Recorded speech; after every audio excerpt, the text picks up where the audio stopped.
ఇంకిలాబ్ జిందాబాద్, ఇంకిలాబ్ జిందాబాద్. చావును కూడా నవ్వుతూ స్వీకరించిన ఒక ముగ్గురు వీరుల గాథ ఈరోజు మనం తెలుసుకోవచ్చు. ఈ రోజుకు ఒక ప్రత్యేకమైన స్థానం ఉంది చరిత్రలో, ముఖ్యంగా మన భారతదేశంలో.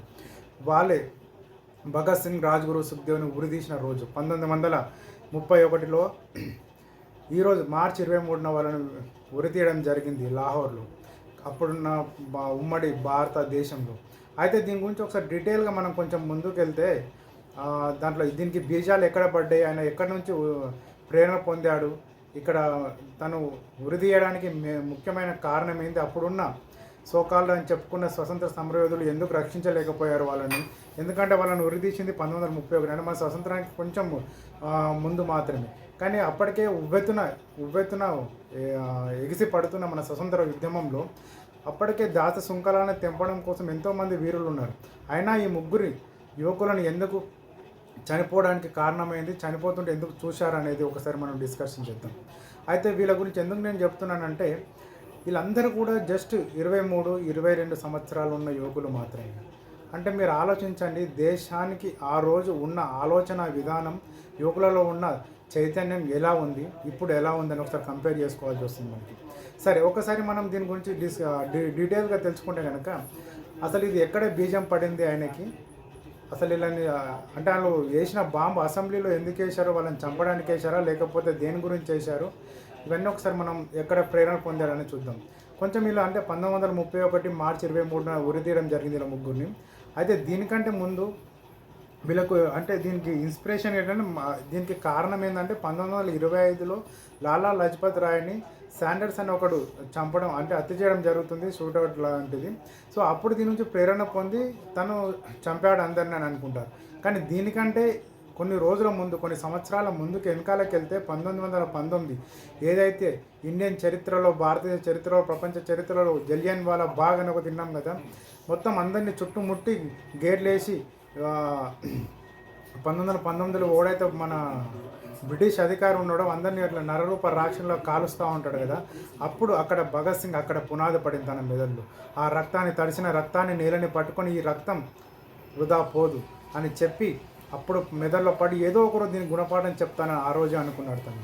సో అట్లా నడుస్తూ ఉన్నప్పుడు రోజు జరుగుతూ ఉన్నాయి. అప్పుడు ఆయనకు 22, 23 సంవత్సరాల వయసులో ఈ లాలా లజపత్ రాయ్ని ఎప్పుడైతే చంపారో దాన్ని ఇంకా పదును పెట్టడం తను భరించలేకపోయింది. ఈ అసమానతలు ఏంది, ఈ అణిచివేత ఏంది, నా దేశంలో మీరు ఏందిరా నన్ను, మా భారతీయులను చంపుతూ మా మీద పెత్తనమైంది అని ఆ రోజు ఆక్రోశానికి లోనై తన తోటి స్నేహితులైన రాజ్గురు సుఖ్దేవ్, సేమ్ 22, 23 సంవత్సరాల ఏజ్ మాత్రమే, వీళ్ళు ప్లాన్లు చేసుకొని ఆ రోజు అసెంబ్లీలో బాంబు వేయడం జరిగింది.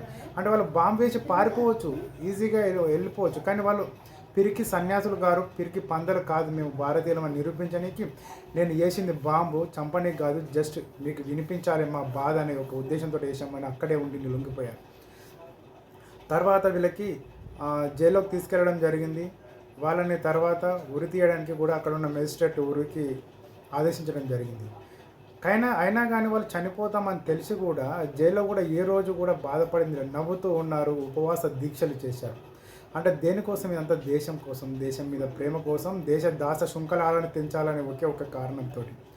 కానీ దీని ఒకసారి మనం ఇప్పుడున్న జనరేషన్ కన్వే చేసుకుందాం.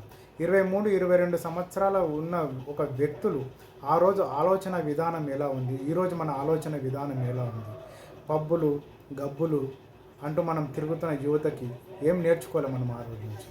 ఒక భగత్ సింగ్, ఒక సుఖ్దేవ్, ఒక రాజ్గురు ఇలా మిమ్మల్ని చావమని చెప్పట్లేదు, కానీ వాళ్ళు ఇచ్చిన త్యాగం వల్ల భారతదేశం స్వేచ్ఛ వాయువులు పీల్చుకొని ఈరోజు మనకు తింటున్నామంటే, కంటిన్యూ నిద్రపోతున్నామంటే దానికి కారణం అలాంటి యువకులు మాత్రమే.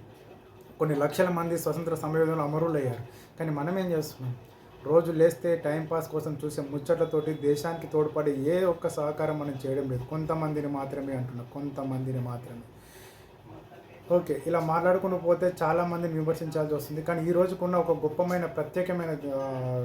ప్రత్యేకమైన స్థానం మన గుండెలపైన ముద్రించింది వాళ్ళు భగత్ సింగ్. ఇంకిలాబ్ జిందాబాద్ అనే ఒక నినాదాన్ని మన ముందుకు తీసుకొచ్చిన భగత్ సింగ్ గారికి, రాజ్గురు గారికి, సుఖ్దేవ్ గారికి వారి ఆత్మలు శాంతించాలని కోరుకుంటున్నాను. ఇంకిలాబ్ జిందాబాద్, ఇంకిలాబ్ జిందాబాద్. ఎలా ఉంది అంటుంటే రోమాలు నిక్కబొడుచుకుంటున్నాయి కదా, ఇదే మన భారతదేశంలో ఉన్న రక్తంలో ఉన్న గొప్పతనం. ఎవడో ముష్టి పెడితే మనం స్వతంత్రం తెచ్చుకోలేదు. నువ్వేంద్ర నా మీద వచ్చేదని తన్ని తరిమేసి తెచ్చుకునే స్వతంత్రం ఉన్నది. కాకపోతే బాధపడాల్సిన విషయం ఏంటంటే ఆ రోజు కాపాడుకోనికి మన దగ్గర మన రాజకీయ నాయకుల దగ్గర పలుకుబడి ఉన్న ఆ ముగ్గురిని నిర్దాక్షిణంగా చంపుతుంటే కూడా చూసినందుకు అదొక్కటి మాత్రమే బాధపడుతుంది. ఇలాంటి యువకుల నుంచి ఇన్స్పిరేషన్ తీసుకొని దేశంలో మనం ఏదో ఒక విధంగా దేశ అభివృద్ధికి సహాయపడాలని నా వంతుగా మీకు విజ్ఞప్తి చేస్తున్నాను. ఇంకోటి, నేను ఈ ఛానల్ మీకు నచ్చినట్టు అయితే నాకు చెప్పే స్పీచెస్ మీకు ఇంట్రెస్టింగ్ అనిపిస్తే కొంచెమన్నా దీంట్లో అర్థం ఉందని మీరు అనుకుంటే కనుక నా ఛానల్ సబ్స్క్రైబ్ చేసుకొని లైక్ చేయండి, షేర్ చేయండి. జై హింద్, జై భారత్.